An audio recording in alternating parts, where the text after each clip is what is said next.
राहुल कमरे की तरफ बढ़ा, दरवाजा खोला और अंदर दाखिल हुआ। अंधेरे में एक लड़की पलंग पर लेटी थी। राहुल ने रोशनी जलाई और इसके करीब गया। जैसे ही इसने लड़की का चेहरा देखा, इसके पांव तले से जमीन निकल गई। राहुल की उम्र 20 साल है। एक खूबसूरत और पुरअतमाद लड़का अपने 3 दोस्तों इरफान, समीर और इमरान के साथ कॉलेज में तालीम हासिल करता था। ये चारों दोस्त एक दूसरे के साथ जुड़े हुए थे, लेकिन इनकी दोस्ती का रंग वक्त के साथ फीका हो चुका था। वो लड़कों का वो ग्रोह था जो अपनी ख्वाहिशात को पूरा करने के लिए किसी भी हद तक जा सकता था। राहुल का घर एक मुतवस्तित तबके का था। इसका बाप एक छोटा सा दुकानदार था और माँ घर संभालती थी। इसकी एक छोटी बहन आयशा 17 साल की थी, जो कॉलेज में फर्स्ट ईयर में थी।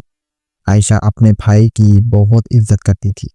वो समझती थी कि राहुल इसका हीरो है जो हमेशा इसकी हिफाजत करेगा। लेकिन राहुल के दिल में एक तूफान उठ रहा था जो इसे गलत राह पर ले जा रहा था। ये सब शुरू हुआ जब राहुल और इसके दोस्तों ने एक पार्टी में एक लड़की को देखा। वो लड़की खूबसूरत थी और इसकी मासूमियत ने इनके दिल में शैतान जगाया। इरफान ने कहा, यार ये लड़कियां तो बस हमारे लिए बनी हैं, अगर हम इन्हें अपना बना लें तो क्या हर्ज है। समीर ने हंसते हुए कहा, हाँ, और अगर वो मना करें तो थोड़ी सी धमकी दे देंगे। इमरान ने एक शरारती मुस्कुराहट के साथ कहा, नींद का इंजेक्शन है ना हमारे पास, बस एक छोटा सा टीका और फिर जो मर्जी करें। राहुल ने पहले तो हिचकिचाया, लेकिन इसके दोस्तों ने इसे उकसाया, यार तुम तो हमारे लीडर हो, अगर तुम पीछे हटोगे तो हम क्या करेंगे। राहुल के अंदर का मर्दाना गरूर जाग उठा। उसने सोचा, हाँ ये तो बस एक खेल है, कोई बड़ी बात नहीं। और यूं इनका घिनौना खेल शुरू हुआ। पहली लड़की का नाम सबा था। वो कॉलेज की एक मासूम लड़की थी जो अपनी दोस्त के साथ बस से घर जा रही थी। राहुल और इसके दोस्तों ने इसे अगवा किया। एक सुनसान गली में उन्होंने सबा को पकड़ा, उसे नींद का इंजेक्शन लगाया और एक पुराने मकान में ले गए। वहां उन्होंने अपनी ख्वाहिशात पूरी की और खुफिया वीडियो बना ली। जब सबा को होश आया तो वो रोती रही, लेकिन राहुल ने उसे धमकी दी, अगर तुमने किसी को बताया तो ये वीडियो सोशल मीडिया पर वायरल कर देंगे, तुम्हारी इज्जत खाक में मिल जाएगी। सबा खौफजदा हो गई।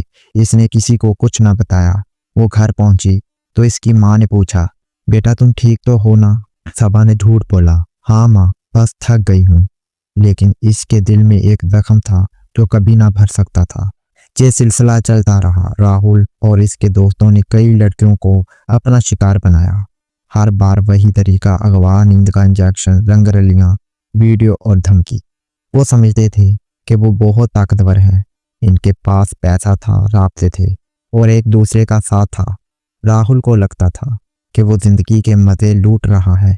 वो अपने दोस्तों के साथ हंसता, शराब पीता और अपनी फतवाहात पर फख्र करता। लेकिन आयशा, इसकी बहन, इसे बदलते हुए देख रही थी। वो अक्सर राहुल से पूछती, भाई आप रात को कहाँ जाते हो, आप पहले जैसे नहीं रहे। राहुल उसे झटक देता, तुम लड़की हो, तुम्हें क्या पता, अपनी पढ़ाई पर ध्यान दो। आयशा खामोश हो जाती, लेकिन इसका दिल भाई के लिए परेशान रहता। एक दिन इरफान ने कहा, यार आज एक नई लड़की पकड़ते हैं। मैंने कॉलेज के बाहर एक लड़की देखी है, बहुत खूबसूरत है। समीर ने हंसते हुए कहा, हाँ, और इस बार राहुल पहले जाएगा, तुम तो हमारे हीरो हो। राहुल ने शराब का घूंट लिया और कहा, ठीक है चलो। शाम का वक्त था। एक लड़की अपनी दोस्त के साथ कॉलेज से घर जा रही थी। अचानक एक वैन उसके सामने आकर रुकी। इरफान, समीर और इमरान बाहर निकले। उन्होंने इस लड़की को पकड़ा और इसे वैन में डाल दिया। वो लड़की चीखी, लेकिन सुनसान सड़क पर कोई ना आया।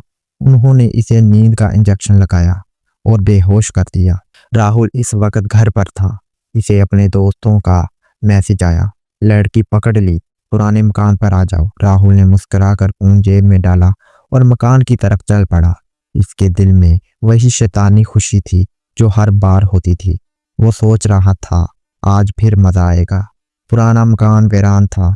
इरफान ने राहुल को इस्तकबाल किया। यार आज की लड़की तो कमाल की है, तुम पहले जाओ, हम बाहर इंतजार कर रहेंगे। राहुल ने हंसते हुए कहा, ठीक है, बस 10 मिनट दो।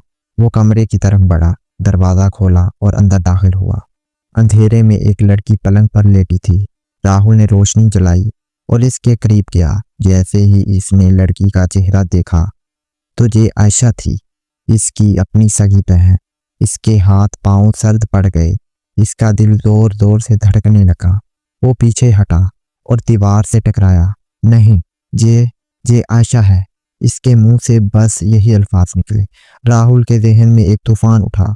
उसे अपनी तमाम गलतियां याद आ गईं। वो लड़कियां जिन्हें इसने तबाह किया, वो माँ जो अपनी बेटी के लिए रोती होगी, वो बाप जिनकी इज्जत खाक में मिल गई, और अब इसकी अपनी सगी बहन इसके सामने बेहोश पड़ी थी। वो सोचने लगा, मैंने क्या किया है, मैं एक दरिंदा हूँ। वो आयशा के करीब गया और इसके सर पर हाथ फेरा। इसकी आंखों से आंसू भर आए और भड़बड़ाया, आयशा मेरी बहन, माफ कर दे। लेकिन आयशा बेहोश थी। राहुल बाहर निकला और अपने दोस्तों से कहा, ये लड़की, ये मेरी बहन है। इरफान हंस पड़ा, यार मजाक कर रहे हो? राहुल चीखा, नहीं, ये मेरी बहन आयशा है, तुमने गलती की। समीर और इमरान घबरा गए। इरफान ने कहा, यार हमने तो बस एक लड़की उठाई थी, हमें क्या पता ये तेरी बहन है। राहुल ने गुस्से से इरफान का कॉलर पकड़ा, तुम लोग दरिंदे हो। आज मेरी बहन के साथ ये हुआ, कल किसी और की बहन के साथ होगा। बस अब ये घिनौना खेल खत्म। राहुल कमरे में वापस आया। आयशा की आंखें खुल रही थीं। वो खौफजदा थी। राहुल इसके पांव पकड़कर बैठ गया। आयशा माफ कर दे, मैंने बहुत बड़ी गलती की है।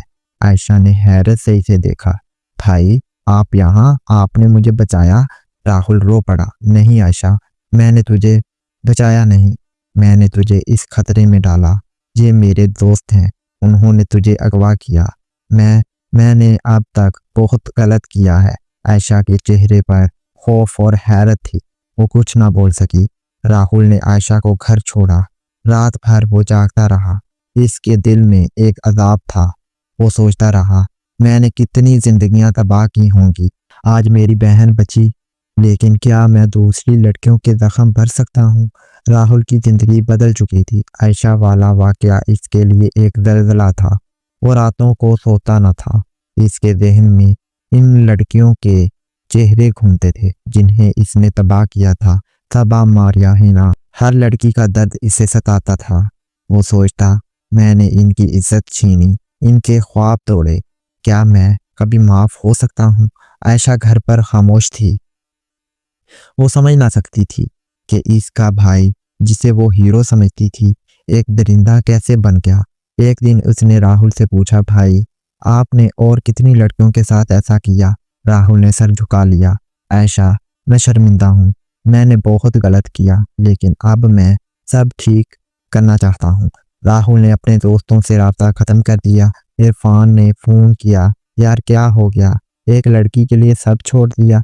राहुल ने गुस्से से कहा, हाँ, वो एक लड़की नहीं, मेरी बहन थी, और तुम लोग अभी भी नहीं समझे। बस अब मेरी जिंदगी तुमसे अलग है। इरफान हंसा, अच्छा नेक बन गया, चल कोई नई लड़की पकड़ते हैं। राहुल ने फोन काट दिया। राहुल ने फैसला किया कि वो अपनी गलतियों का अदाला करेगा। वो जानता था कि वो माजी बदल तो नहीं सकता, लेकिन वो आगे के लिए कुछ कर सकता था। इस दिन के बाद राहुल एक अच्छा और नेक इंसान बन गया। वो अब किसी की तरफ आंख उठाकर भी नहीं देखता था। इसने अपने सारे दोस्तों को छोड़ दिया और अपने मुस्तकबिल के बारे में कामयाबी हासिल करने लगा। अगर हमारा ताल्लुक किसी गलत लोगों के साथ जुड़ जाए तो हमारी ज़िंदगी तबाह हो सकती है। इसलिए कभी गलत लोगों के याराने में नहीं बैठना चाहिए। मैंने ज़िंदगी में जो किया वो मेरे खुद के साथ हो। इसलिए कहते हैं, किसी की इज्जत को देखोगे तो आपकी इज्जत भी एक दिन सामने आ खड़ी होगी। जो बीज बोओगे वही काटोगे।